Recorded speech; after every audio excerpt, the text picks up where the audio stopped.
ওনার একটা বই লেখা ছিল revolution military personnel and the war of liberation in Bangladesh, যেটা বাজেয়াপ্ত ঘোষণা করা হয়েছিল আদালত থেকে, এবং পরবর্তীতে বইটাকে আপনার পড়ার সুযোগ হয়েছিল কিনা, এবং আপনি কি মনে করেন যে এটা নিষিদ্ধ পিছনে কি কারণ ছিল, এটা খুব যথেষ্ট কারণ ছিল? আমি অবশ্যই বইটি পড়েছি। আমি বলবো যে এভাবে ওনারা আপনার কাগজে লিখতেন এবং কম্পিউটারে টাইপ করার কাজটা করে দিয়েছে সে সময়। কলম সালের একটা অনুষ্ঠান করা হয়েছে ওনার বইয়ের প্রসঙ্গ টেনে মুক্তিযুদ্ধের সময় সামরিক বাহিনীর ভূমিকা সংক্রান্ত কিছু কথা হয়েছে। তো সেই অনুষ্ঠানে উনি বললেন যে অনেক কথা উনি থিসিসে লিখতে পারেন, কারণ থিসিসে প্রমাণ সাপেক্ষ ছাড়া কোনো কিছুই লেখা যায় না।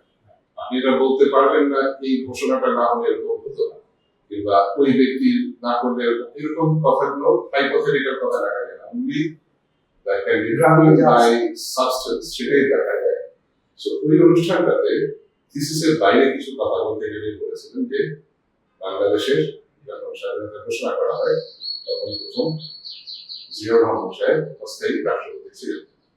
কিন্তু এই কথাটা থিসিসে লেখা যায়নি, কারণ সাবস্টেন্সিয়াল। উনি যেহেতু ফার্স্ট টাইম উইটনেস ওখানে উপস্থিত ছিলেন, উনি এটা বলেছেন।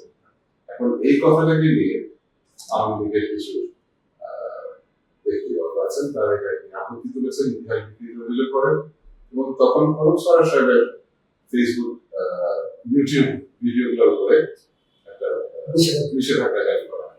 একই সাথে বোধহয় বাংলা ভাষার বইটার উপরে একটা নিষেধাজ্ঞা আসে।